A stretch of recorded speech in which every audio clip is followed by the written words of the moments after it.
भूमि ने एक से एक वीर सपूतों को जन्म देने का काम किया है। यदि उत्तराखंड को मैं ये कहूं कि यह शौर्य और पराक्रम की धरती है, तो यह कहना भी अतिशयोक्तिपूर्ण नहीं होगा। उत्तराखंड क्षेत्रफल की दृष्टि से, जनसंख्या की दृष्टि से छोटा राज्य हो सकता है, लेकिन बहनों भाइयों, बड़ी संख्या में भारत की सीमाओं की रक्षा करने वाले सैनिक यदि कहीं से निकलते हैं तो इसी उत्तराखंड की धरती से निकलते हैं। हम लोग रक्षा मंत्री हैं, हमारे अजय भट्ट जी हैं, हम दोनों लोग काम करते हैं, मिलकर काम करते हैं। बहनों भाइयों, हम लोग हों या हमारे प्रधानमंत्री जी, हमारे सैनिकों के प्रति उनके मन में एक बेहद सम्मान। मुझे याद है कि 2013-14 में मैं पार्टी का राष्ट्रीय अध्यक्ष था और वह प्रधानमंत्री पद के उम्मीदवार थे। हरियाणा की एक सार्वजनिक सभा को संबोधित करने जा रहे थे, तो उन्होंने बताया कि अध्यक्ष जी, मैं जा रहा हूं और आज पूर्व सैनिकों के लिए 1 रैंक 1 पेंशन की घोषणा मैं करूंगा। और बहनों भाइयों, उन्होंने घोषणा कर दी और प्रधानमंत्री बनने के साथ ही पूर्व सैनिकों के लिए 1 रैंक 1 पेंशन की व्यवस्था लागू कर दी। जबकि कांग्रेस पार्टी बार बार यह आश्वासन देती रही पूर्व सैनिकों को और लगभग 25-30 वर्षों से लगातार आश्वासन देती रही, लेकिन उस काम को नहीं कर पाई। हर बार जब बजट पेश होता था 500 करोड़ रुपए का प्रोविजन कर देते थे और उसके बाद 1 रैंक 1 पेंशन लागू नहीं करते थे। लेकिन हम लोगों ने 1 रैंक 1 पेंशन के तहत अब तक 1 लाख करोड़ रुपए अपने पूर्व सैनिकों को हस्तांतरित कर चुके हैं। हमारे पूर्व सैनिकों के लिए, वर्तमान सैनिकों के लिए धन दौलत की कोई अहमियत नहीं है बहनों भाई। जिस तरीके का त्याग, जिस तरीके का समर्पण और आवश्यकता पड़ने पर जिस तरीके का बलिदान वह देते हैं, उसको पैसों के आधार पर उसका मूल्यांकन नहीं किया जा सकता। और इस काम को किया है तो हमारी सरकार ने किया। कांग्रेस आश्वासन देती रही, वह नहीं कर पाई। और मैं जानता हूं कि उत्तराखंड यह सीमावर्ती राज्य है। बहनों भाई, यही कांग्रेस है। यह कांग्रेस जो है, जो सीमा के पास के गांव होते थे उनको यह कहते थे यह भारत के अंतिम गांव है, और उस सीमा में गांवों का विकास जो होना चाहिए, सीमा के गांवों का, वहां पर जो बुनियादी ढांचों का विकास होना चाहिए, यह कांग्रेस की सरकारें नहीं करती थी। वह कहती थी यदि वहां सड़क बनवा देंगे, बिजली दे देंगे, पानी दे देंगे, तो चीन वाले, पाकिस्तान वाले सब हमारे देश में घुस आएंगे और वहां पर अपना घर बना लेंगे, व्यापार करेंगे। हमारी भारत में बनी हुई सड़कों के माध्यम से आकर भारत पर धावा बोल देंगे।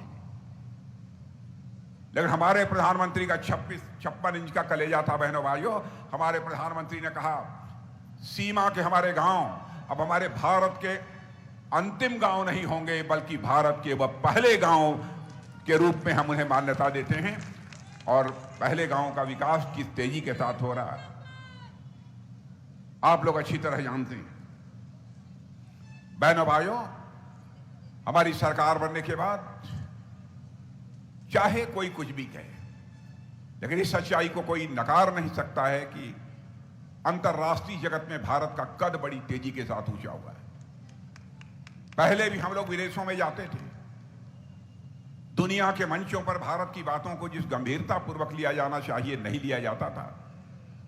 लेकिन आज यदि हम दुनिया के दूसरे देशों में जाते हैं, अंतर्राष्ट्रीय मंचों पर बोलते हैं, तो सारी दुनिया कान खोलकर सुनती है कि भारत बोल क्या रहा है। यह भारत की हैसियत सारी दुनिया में बनी है, यह हैसियत भारत की बनी है। वैसे देखा जाए धन दौलत के मामले में, तो धन दौलत के आकार के मामले में, यानी अर्थव्यवस्था के आकार के मामले में हमारा भारत 2014 में दुनिया में 11वें स्थान पर था। लेकिन 7 वर्षों के अंदर यही भारत 11वें स्थान से जंप लेकर आज 5वें स्थान पर पहुंच गया है। और बहनों भाइयों, बड़े बड़े अर्थशास्त्री और बहुत बड़ी बड़ी वित्तीय संस्थाएं अब ये डंके की चोट पर कह रही हैं कि 2026 समाप्त होते होते ही, यानी 2027 में भारत दुनिया की टॉप 3 कंट्रीज में आकर खड़ा हो जाएगा।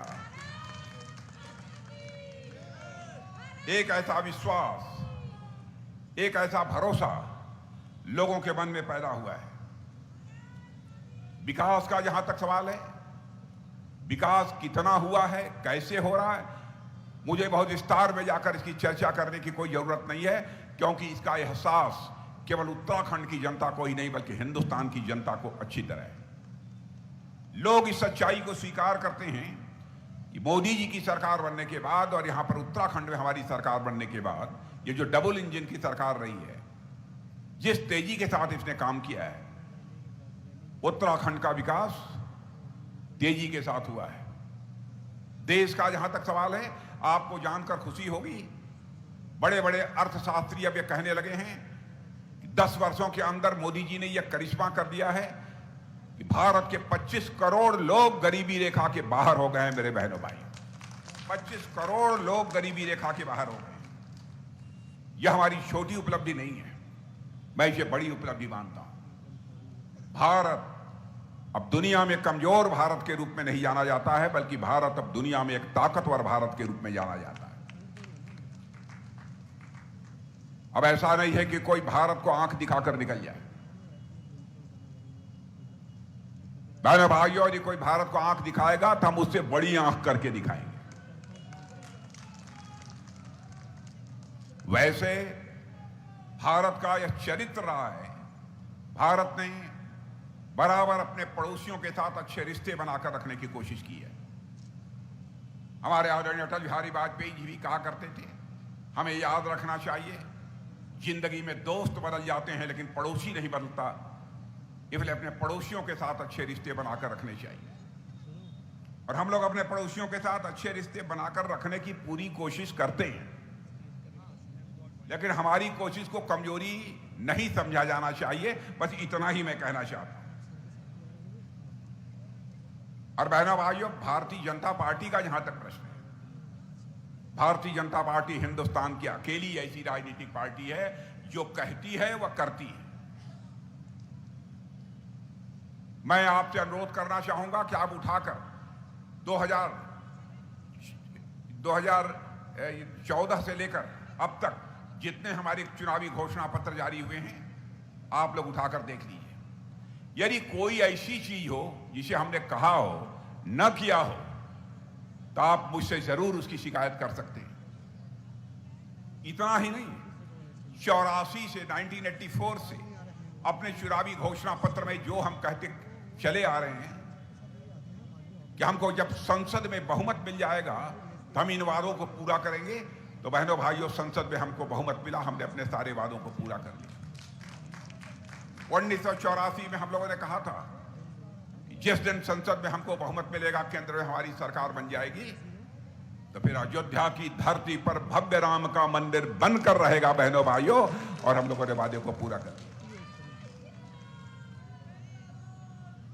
और मैं यह भी कहना चाहता हूं, भगवान राम अपनी कुटिया से निकलकर अपने महल में प्रवेश कर चुके हैं। बहनों भाइयों, अब यह राम राज्य आने के संकेत हो गए हैं इस देश में। बहनों भाइयों, यह राम राज्य आने के संकेत हो गए। यह हमारी कोई सामान्य उपलब्धि नहीं है।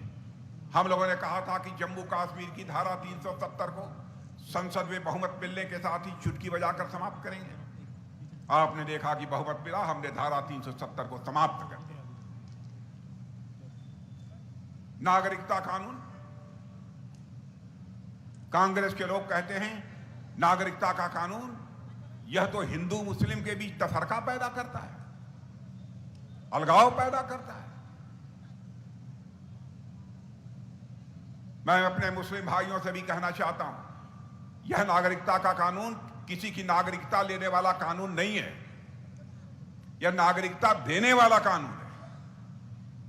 चाहे कोई हो, जिसका पाकिस्तान, बांग्लादेश और अफगानिस्तान में धार्मिक उत्पीड़न हुआ है, वह भारत आया है, तो बहनों भाइयों, यदि भारत का नागरिक बनना चाहता है तो हम भारत की नागरिकता मुहैया कराएंगे, डंके की चोट पर मुहैया कराएंगे, भले ही इसका कोई विरोध करे।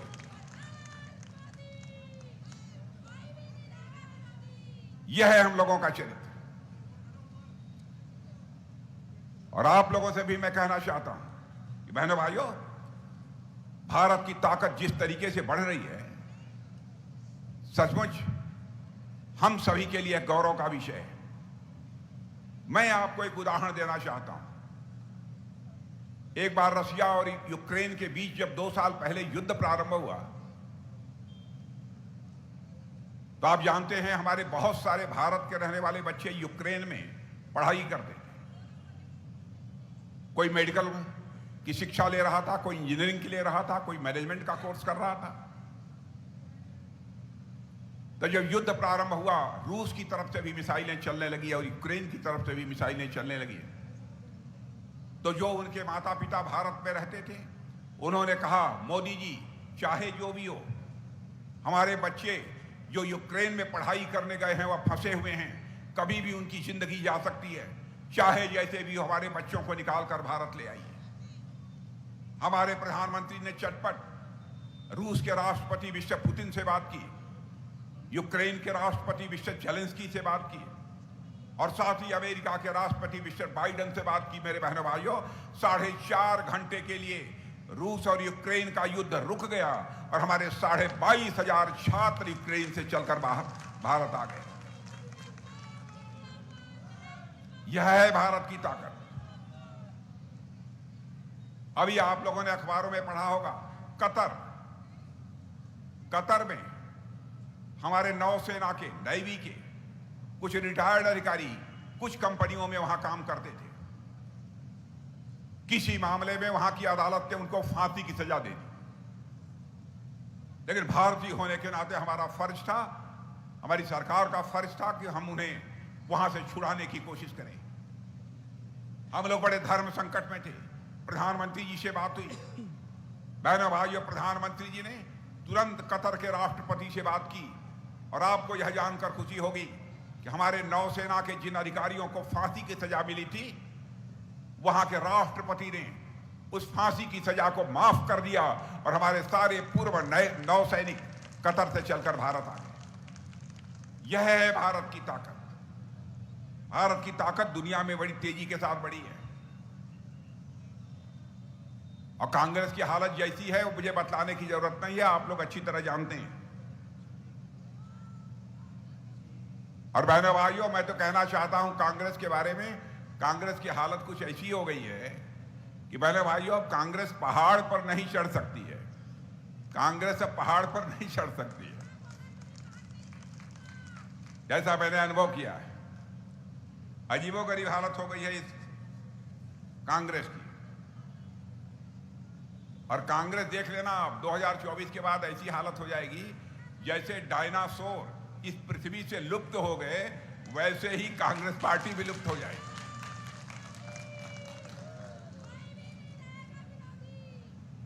और इस बार जैसा सारे हिंदुस्तान में माहौल है, जैसा माहौल सारे हिंदुस्तान में बहनों भाइयों, उसको देखते हुए तो मुझे लगता है कि कांग्रेस की हालत कुछ ऐसी हो जाएगी कि 10-5 वर्षों के बाद हमारे बच्चे जब कांग्रेस का आप नाम लेंगे तब पूछेंगे कौन कांग्रेस। यह स्थिति हो गई है। और मैं तो कहना चाहता हूं, जैसे आजकल का टीवी शो बिग बॉस देखा है कि नहीं? नौजवानों ने देखा है बिग बॉस? आज कांग्रेस की हालत वही हो गई है। आजकल कांग्रेस बिग बॉस का घर बनी हुई है, और बिग बॉस का घर बनी हुई है, और एक दूसरे के कपड़े ये बिल्कुल फाड़ रहे हैं। और आज आप देख रहे होंगे अधिकांश कांग्रेस के लोग जो देश के लिए कुछ करना चाहते हैं, आज वो भारतीय जनता पार्टी की सदस्यता स्वीकार कर रहे हैं। मैं तो बधाई देना चाहता हूं अपने पुष्कर सिंह धामी को भी, अपने मुख्यमंत्री को। इनको मैं लंबे समय से जानता हूं मेरे बहनों भाइयों। ये युवा मोर्चे के कार्यकर्ता थे तब से अच्छी तरह जानता हूं, और मैं देखता हूं कि मुझे आज मुख्यमंत्री बनने के बाद वह राजनीति की पिच पर एकदम चैंपियन और ऑलराउंडर की तरह नजर आते हैं पुष्कर सिंह धामी।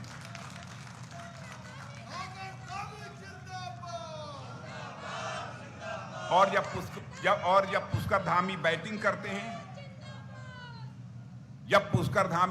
करते हैं, तो पिच पर टिकना भी जानते हैं और चौके छक्के लगाना भी खूब जानते हैं।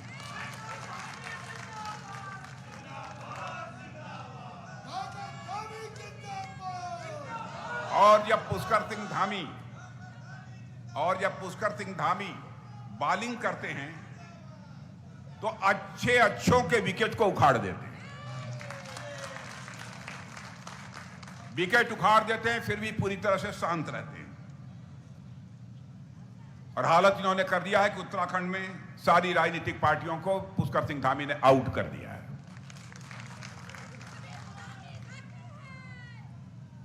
बहनों भाइयों, मैं अजय भट्ट के बारे में कहना चाहता हूं। अजय भट्ट को आज से नहीं, वर्षों से मैं जानता हूं, बहुत ही नजदीक से देखा है। बहनों भाइयों, आपके नजदीक के हैं, आपके सांसद हों, आपको चाहे जैसा भी लगता हो, रक्षा मंत्रालय का जितना बड़ा बजट होता है, किसी भी मंत्रालय का बजट इतना बड़ा नहीं होता। बहुतों को देखा है मैंने, अजय भट्ट को जिस ईमानदारी के साथ काम करते हुए मैंने देखा है। बहनों भाइयों, अजय भट्ट पर भी नाज है और अजय भट्ट आपके सांसद हैं, आपने चुना है, इसलिए आपके ऊपर भी हमको नाज है। मैं जानता हूं सांसद से लोगों की बड़ी अपेक्षाएं रहती हैं, यह काम कर दे, वह काम कर दे, यह नहीं किया, वह नहीं किया। नाराजगी हो सकती है किसी बात को। कोई भी सांसद हो, कोई विधायक हो, सबकी अपेक्षाओं को नहीं पूरा कर सकता, लेकिन विकास का काम तो किया है। कोई भी बन जाए, सबकी अपेक्षाओं को पूरा नहीं कर सकता, लेकिन आपका सांसद होने के नाते कम से कम भारत का कोई व्यक्ति उंगली उठाकर तो नहीं कह सकता कि आपके अजय भट्ट के ऊपर कोई भ्रष्टाचार की दाग लगी हुई है, या कोई सामान्य उपलब्धि नहीं है। और मैं आपको बतलाना चाहता हूं, हमारे अजय भट्ट जी के प्रति मेरा ही सम्मान का भाव नहीं है, बल्कि हमारे प्रधानमंत्री जी भी इनकी तारीफ करते हैं। बहनों भाइयों, हमारे प्रधानमंत्री जी भी अजय भट्ट की तारीफ करते हैं।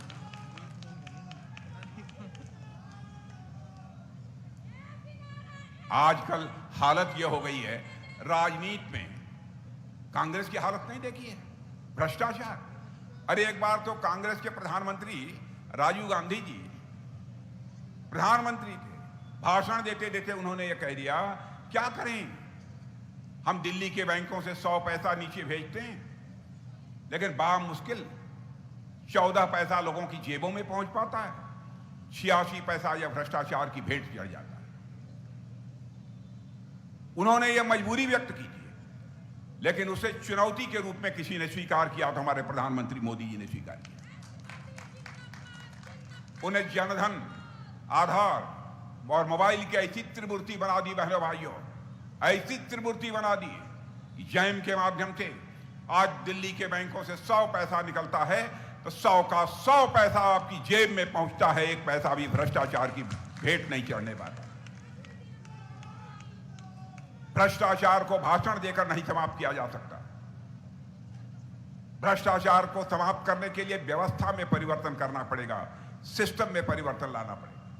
बहनों भाइयों, हमारी उपलब्धियां बहुत सारी हैं, कितनी चीजों की मैं चर्चा करूं, लंबा समय लगेगा।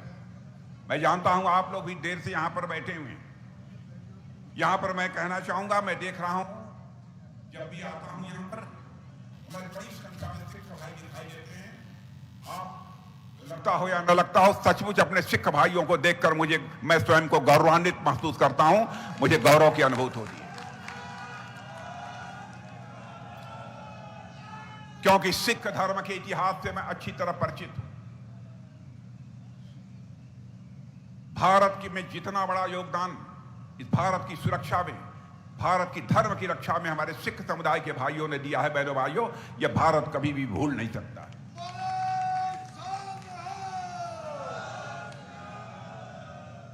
और इसी चीज को ध्यान में रखते हुए करतारपुर साहिब में कॉरिडोर बनवाने का काम हमारे प्रधानमंत्री जी ने किया। ज्यों ही यह बात उनके सामने आई, चटपट उन्होंने इस काम को किया। और यही सिख समाज के लोग भारत की सीमाओं की रक्षा जिस ताकत के साथ, जिस कलेजे के साथ करते हैं, उसकी जितनी भी प्रशंसा की जाए बहनों भाइयों कम है। मैं अपने सिख भाइयों को कहना चाहता हूं, राजनाथ सिंह को ही नहीं, पूरी पार्टी को आपके ऊपर नाज है, आपके ऊपर मुझे गर्व है। आपके कंट्रीब्यूशन को, आपके योगदान को हम कभी भूल नहीं सकते हैं।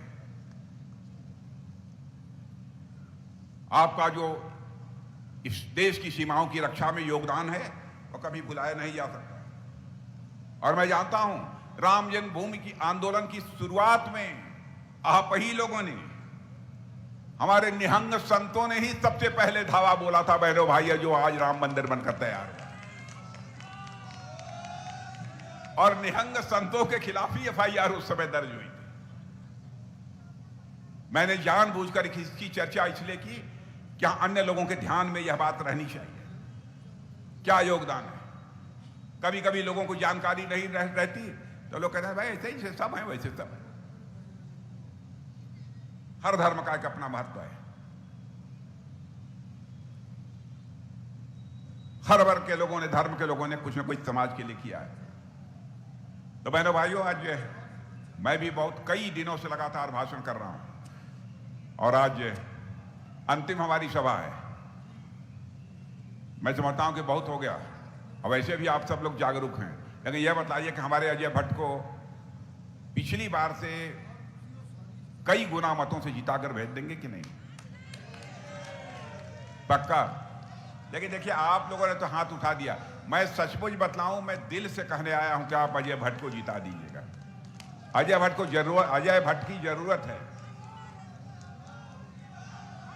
और आपको नहीं मालूम होगा, हमारे यहां जितने भी हमारी मिनिस्ट्री के अधिकारी हैं, सब कहते हैं कि साहब, यह आपके रक्षा मंत्री जी, रक्षा राज्य मंत्री अजय भट्ट जी देवता तुल्य हैं, ये हमारे अधिकारी कहते हैं। बहनों भाइयों, अधिकारी कहते हैं।